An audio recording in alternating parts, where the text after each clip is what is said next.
Everyone, hello! We are back to Tales' Adventures one last time. I'm not sure at what time I'm going to upload this bonus episode. I might be an asshole and upload it just before the final frontier, but if I didn't, here's our bonus episode. We are going to have an item exhibition. Yeah, we are. So let's continue.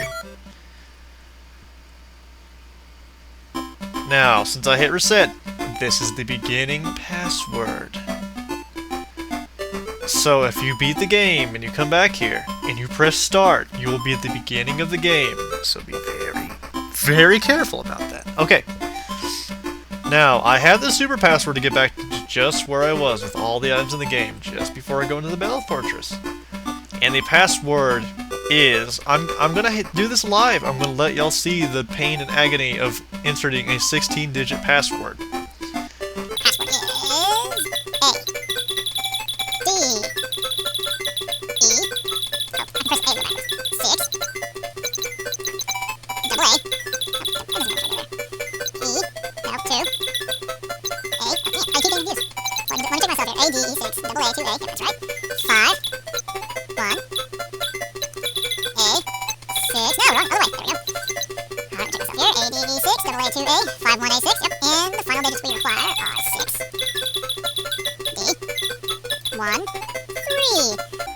And this is the super password to get just where I was before I went back in. This means I had the wrench, all the chaos emeralds, all the items.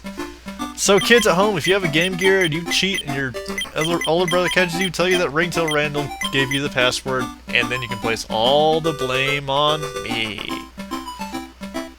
I am not an advocate for cheating in video games, but you completed it, you saw it. So, let's do it. Here we go. Alright, I'm going to test these in the lovely Ploy Forest. So let me get the items set up in order, and I will see you as I exhibit them. Alright, our first set is the bombs. Well, and an attack item. Alright, and you saw the bomb. Boom. Simple. Okay. Next item in line is the napalm. This is useful for also destroying bees in the, was it the green forest or was it Ploy Forest 2? It was one of those. Next up we have the triple bomb. Yeah. The triple bomb will throw 3 bombs. When the first hits, the chain will begin and it will destroy everything. And the next item we have is a hammer. It does not do anything in particular, but it is a very useful attack item because it has a certain art. It's great for those bats. Let me introduce you to the remote bomb. What it does is when you throw it, it will slide small ways, and you can detonate it by the press of A button again, like this. It's very useful for situations such as this one. Well, not like that one. Like... oh no, not like that one either. Like this one. No. Ah! Okay, I'll get it right this time, I promise. Like this one, there you go. Alright, we have the helmet. That is huge! That's like an igloo! I never used that before. And what this will do is it'll protect you from enemy fire. See? I'm totally safe. And then we have our remote robot, which you saw several times. It's very useful. It can walk. It is invulnerable to all damage sources. It can fly for an infinite amount of time. It cannot do anything offensive whatsoever, but it's a great scout. It will not let you down. And this here's our teleport device, and what it does, it takes us right home. Whoa, that was pretty cool. Hello viewers, I'm going to exhibit the character items now. First off is the Sonic item. And what it does is it provides you a spin dash. Useful for situations like this. There you go. And next we have Fang. I'm not entirely certain what Fang does. Just a moment. I return, viewers.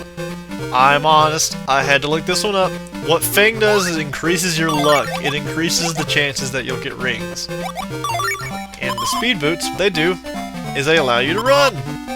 I never used these once, because in most levels you need the full inventory. I'll just fly here. No skin off my nose. probably a very bad area to test this one, but the Knuckles item allows you to punch things right in the face. Yeah, just like that. Alright. The radio will do as it's supposed to do. You tap B, and it will cycle through all the songs in the game.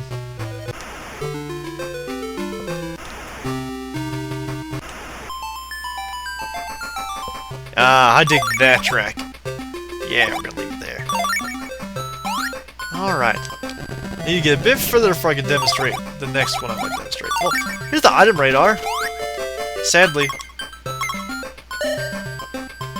I can't demonstrate it properly, but that animation was the one where there's not an item in the area.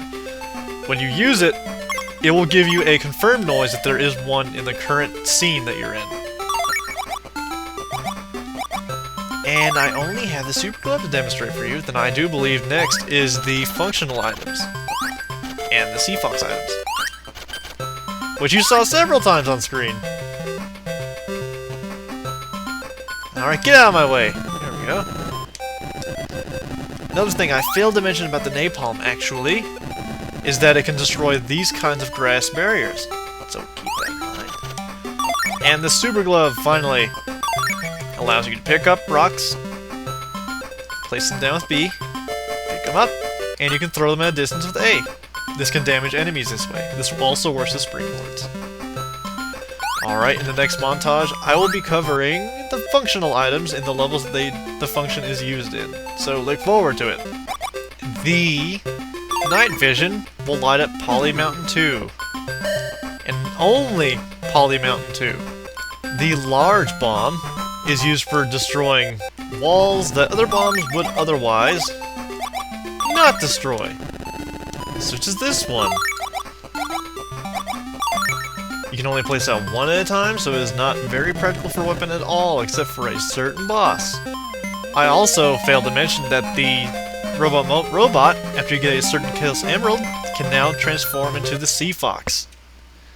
And this will allow you to access underwater areas.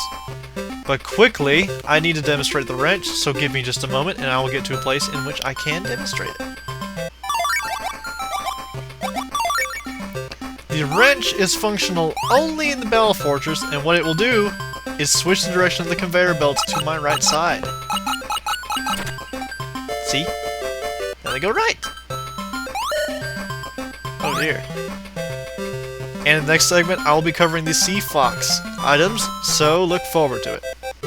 Alright everybody, the Sea Fox items are here. This is the Proton Missile, and it will curve slightly as it travels if you're holding up or diagonally down. It is a very useful weapon, but sadly is not the first one you get. The first weapon you get, that comes with the Sea Fox, is the Vulcan Shot. It simply fires forward in about a 4 or 5 burst. It cannot destroy these walls, unlike the Proton Missile, which can. And the Rocket Booter is used only in the endgame encounter where you have to fly to a certain place. But if you watched this LP already, you should know this. And the Anti-Air Missile. What it does? Boop! It goes into the air. You can destroy everything above you and any blocks above you as well. There are some more items to cover. I will be right back with that loadout. The mines drop straight down from the Sea Fox, and they're useful in destroying enemies and barriers directly underneath you. Sadly, their use is very limited. It is like when Tails flies with the bombs, that you must drop them in a certain trajectory or they're not going to work properly. Spark, however, is very useful in the fact that it destroys anything on screen only underwater multiple times. And the invulnerability, the extra armor, makes you completely invulnerable to any damage sources for the entire scene. You get this much later, so don't depend on it too awful much. Alright, I've only got one more thing to show you with the Sea Fox, so I will get to the appropriate level to show you with. Alright, here's the extra speed item. When you use it, you will speed up, and the later you jump, the higher your jump will be. This is how you get the... This is how you both avoid the duck enemies in Lake Crystal and get above the humps, like so. To get above the large hump in this area, which you saw in my LP, that gave me a little bit of trouble, you have to build up speed, then jump at the very end for the jump sound effect. And there are a handful more items I must cover, which have no function at all, other than in-game things. So I will see you back at Tails' house, and I will show you. And the other 6 items in-game, which have no function other than to raise your maximum ring count by 10 each, and up to 99 for the final emerald, are the blue Chaos Emerald, the green Chaos Emerald, the purple Chaos Emerald, the red Chaos Emerald, the white Chaos Emerald, and the yellow Chaos Emerald. Chaos Emeralds also increase the duration you can fly for a short time. These are very useful, and you find them pretty rapidly. So everyone, that has been Tails' adventure. I do hope you enjoyed the game. Really, if you've enjoyed the game, I encourage you to get out there and try it yourself. It is an absolute gem. I feel it's been looked over, not appreciated much until the Sonic Collections came out, but even then, I feel it deserves a lot of love, and shoot, all of it to this day that I've actually seen it all the way through and can appreciate it for what it is. So, thank you for joining me. I am RingtailRandl. You've seen me play the game already, and if you haven't, everything before this in the playlist is available to you, sirs and madams. Whew. Well, that's gonna be it. Definitely consider playing this game. It is great. And you'll be doing yourself a good service. I'm RingtailRandl. And there's not much more to say. This game is awesome, and you are too. Alright, see you later. Bye-bye.